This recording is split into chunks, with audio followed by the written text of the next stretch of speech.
for, bless you. So for Friday, you want to read through part 2. For each quiz that we do, so obviously the first one today, the one that we do on Friday, the one that we do on Tuesday, they are 15 points. And I'll pass these ones back to you tomorrow, so you'll see grades and powers fairly quickly. Make sure, and if it's a delayed start or it has to start tonight, so be it.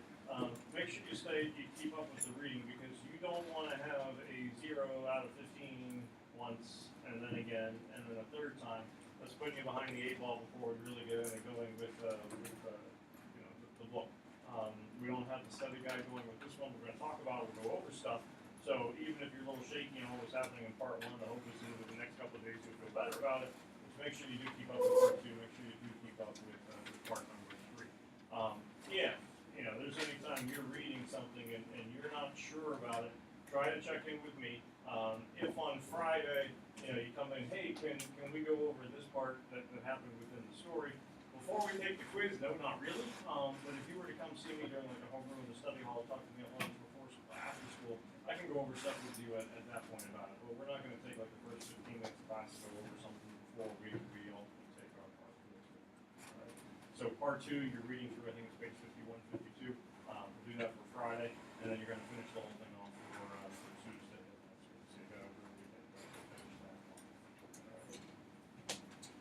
All right, so the sheet that you have, this is kind of like our guided note sheet that we're going to be taking a look at, where not necessarily all of these things being symbols that we're going to look at when we eventually get to your essay, but a lot of the stuff in here will certainly be points that you're going to refer back to. So these notes, they're ultimately just going to kind of stay in your notes section of your notebook, even though it's not handwritten notes on line paper. Still within the note part of your notebook is where you're going to keep track of these. You have one for part 1, you have one for part 2, or you will get one for part 2, you will get one for part 3. Before we were going over the notes, though, I wanted to see, did anyone have any questions or things like that wanted to take a look at before we jump into the notes? So, Josh, you were worried about his physical appearance?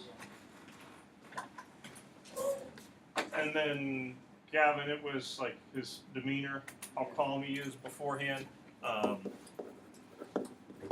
Nate, I'll get to you here in a second. So his demeanor when waking up. Nate, do you have something? What does his voice actually sound like? Voice? Okay.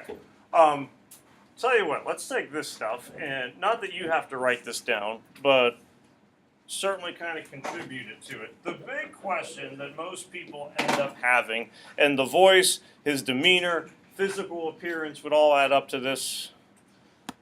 Come on, smartboard. See what we turned into a bug. Are there any details that would make us go, yes, he is a bug? Are there any details that would make you go, no, he's not a bug, that could potentially question? So, like with his voice, what's a comment or a detail about his voice that gets mentioned? There's like squeaking. And the chief clerk, the manager who comes over, even makes the comment, don't you hear that? His voice sounds like it's an animal, so it doesn't seem like there would be a human quality to it. So his voice has changed.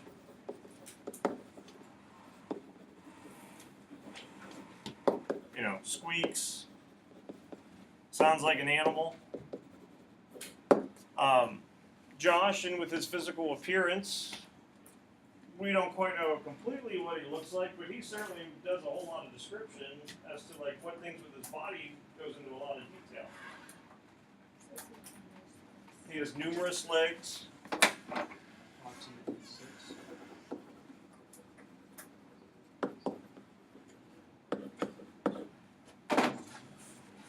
What is going on today? What do his legs look like? Comment that they are pitifully thin, and when he gets out of his room, he has a tough time maneuvering. It takes him a while to learn that kind of stuff. Right? I'm pretty sure he said all of his limbs were uncontrollable.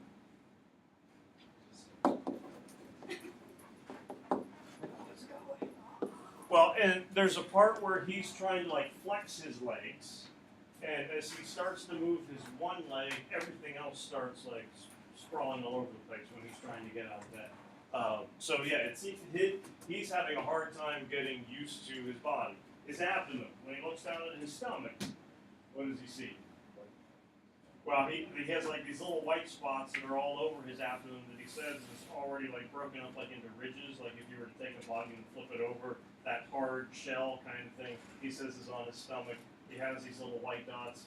Hey, what's the white dot? He touches it, and it feels absolutely terrible. There's a description of it's like being in a cold shower where he starts like just kind of moving all over the place.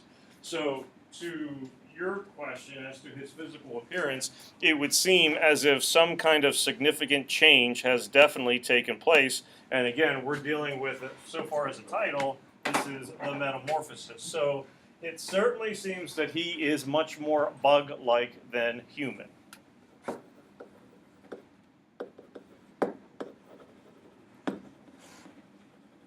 What is the reaction of the people as he comes out of his room? Mom faints. They also open up the window. You get the sense that Mom starts puking out the window once she kind of starts to see what's going on. Manager is backing up the whole time as to, no, I don't want to talk to you. Dad is beating him with cane and newspaper to get back into the room.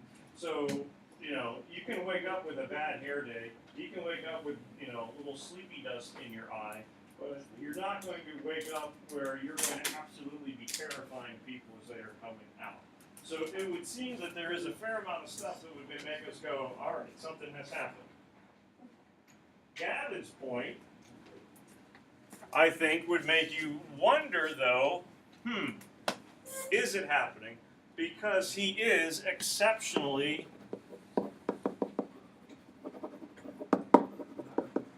calm. What's the thing that really upsets him more than anything else, I would say, at the beginning? He overslept. What time was the train supposed to leave? 5 o'clock. And it is almost 7 at this point. It's like 6:45, and it's like 7:15 by the time he gets out of bed. He seems more upset about missing work than the fact that I am now turned into a bug. What does he wake up from? He wakes up in the morning, and it was a night of terrible slumber. It's raining outside, but what does he have during the night? He has terrible dreams. So, yeah, pretty much night terrors could be something. He has nightmares, terrible dreams. So the idea that he could be still maybe awake in a dream-like state would make you kind of go, no, he's not so much a bug at this point. So you are going to have some things that are going to let you know that he could be a bug, he may not be a bug, but we don't know exactly for sure which one it's going to be.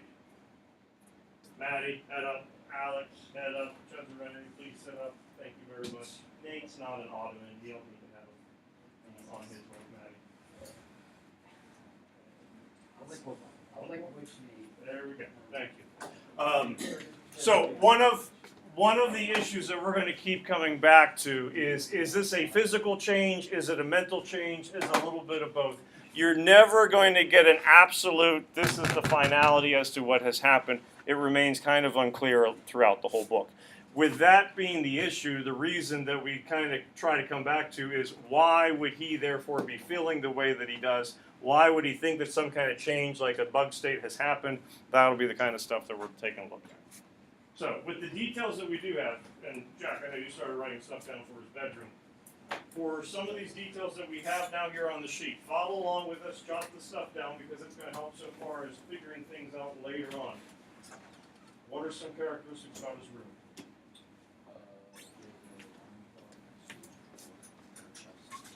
Okay.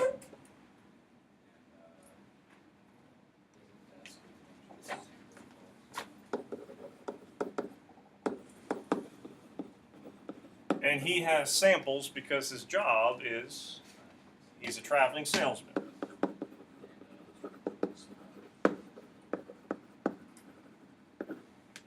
So DESPA samples, small space. Certainly alarm clock would be an important possession of his because he has to wake up so often. Okay.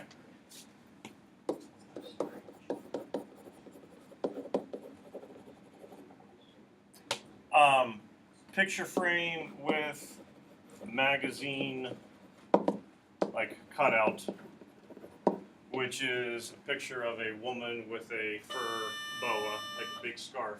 You said that's kind of why? It's like just, hey, dude, this is a really nice magazine. Like, snip, snip, snip, snip, snip, put it on my wall. So it's kind of just weird. Does that? Gregor does that. But, yeah, but Gregor's a bum. He's already strange. You don't like my little poetry pictures? Well, that's the idol of That was a big magazine. That's also not something. Yeah, but those are some pretty nice straight cuts. I doubt he has. He probably had like this old shears or like a sheet fucking like, the ones that like don't work. What is Gregor's chief complaint about his job? What are some things that he does not like about his job? All right, doesn't like traveling. Gregor's job, thoughts about it, he has some strong dislikes. One of them, he's always traveling. The hours are not consistent. He has to go from place to place. Different places he stays at. He's going to be like in different hotels, different lodging situations. He doesn't like where he stays, and he also doesn't like, well, no, that's not part of the job. I hear what you said. He doesn't like the food that he has to eat. There's the irregular food.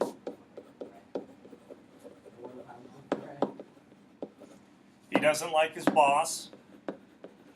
And the boss would kind of be part of this because he's traveling all the time, because he's staying in places that he doesn't really know, because he doesn't get along with his coworker. He doesn't really have an opportunity to establish human relationships. He has a lack of connection or relationships with people. So he has this picture of the woman that's cut out of the magazine. Generally, what would you have in your room? You might have posters, and it might be, could be celebrity, like if there's an athlete, you have a poster of. Some people have movie posters. Pictures of you, friends, family. Might have some drawings that you did in 3rd grade, and that was the best balloon and like monkey and picture of the zoo you ever drew in your life. So you save those things. Your reading check quiz that you get back from me that says 15 out of 15. You laminate it. You put it above your bed. You high five it every night before you go. Probably not going to post that one quite as much. But you would generally have pictures of things that you care about. So for his photo that he has, it's not a photo, but it ends up being the picture. One of the things to keep in mind, the significance of it,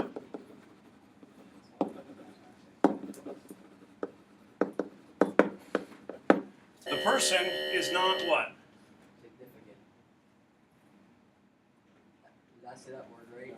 Well, not significant to you or me. It is significant to him. The person really, I'm going to put like quotation marks for it, is not real. But it is still important to Gregor. It emphasizes that for the most part, Gregor is a person who seems to be very isolated or alienated. How do you know that this picture is important to him? I'd say there's 2 things. One, it's actually hanging up in his room. What kind of frame? It is a frame that he made, and the term that gets used to describe the frame is a gilt frame. Anyone know what gilt is? G-I-L-T? If you take a look at like old frames, old artwork, old furniture. If you walk around like Carnegie Art Museum, a lot of their frames will have gilt.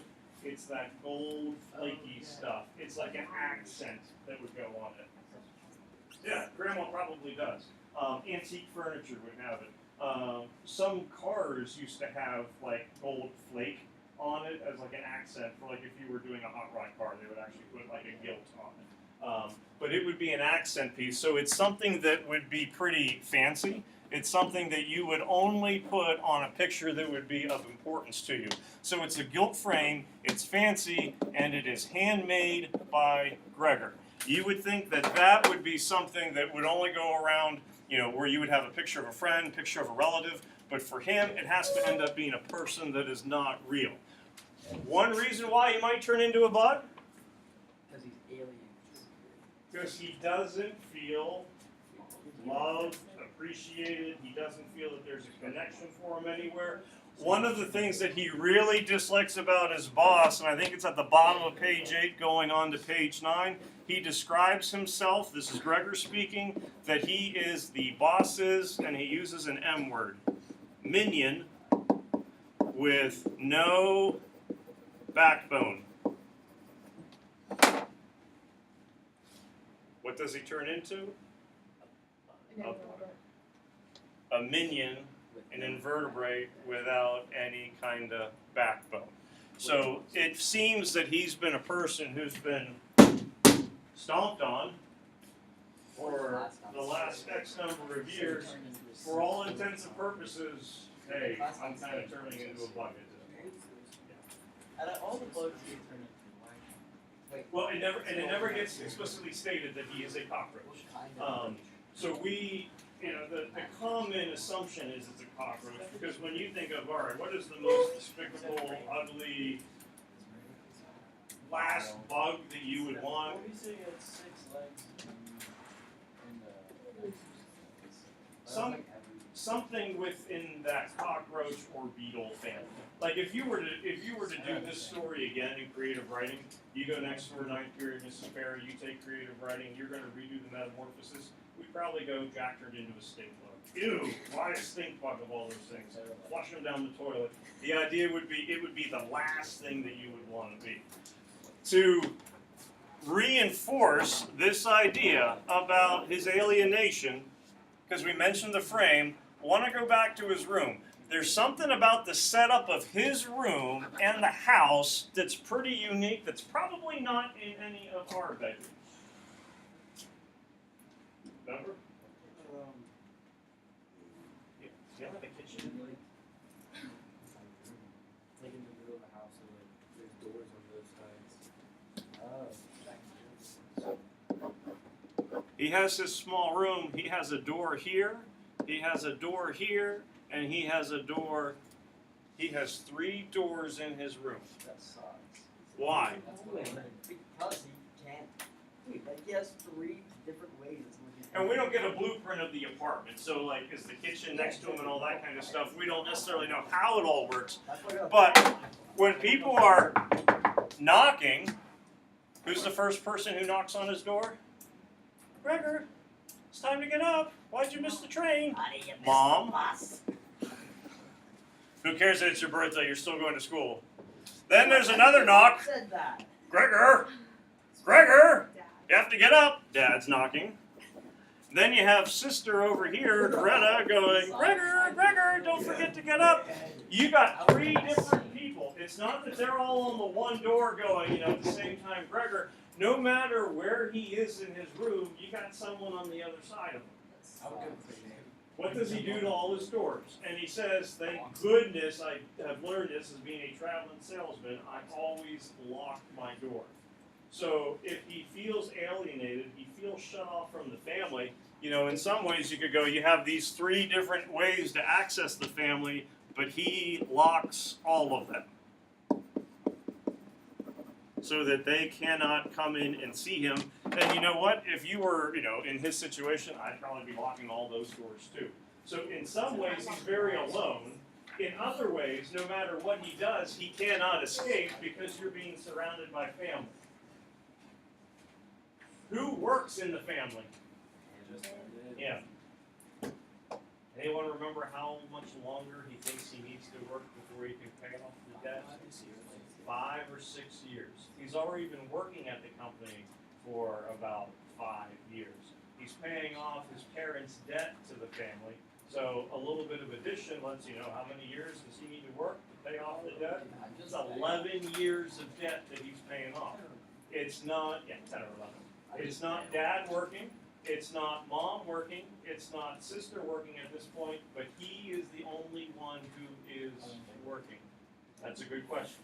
We don't really know the answer to it. So to feel isolated, to feel alone, to feel not physically, but to feel like emotionally kind of abused, what is he doing?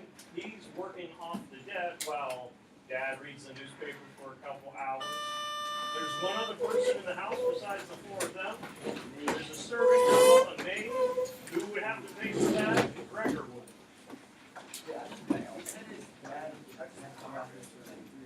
Yeah, because he likes to read the paper, check out the sports section, look at the comp, where he has to be on the 5 a.m. train to be at work and do all that. And he likes a lot of bacon and eggs for breakfast, so that takes a few hours.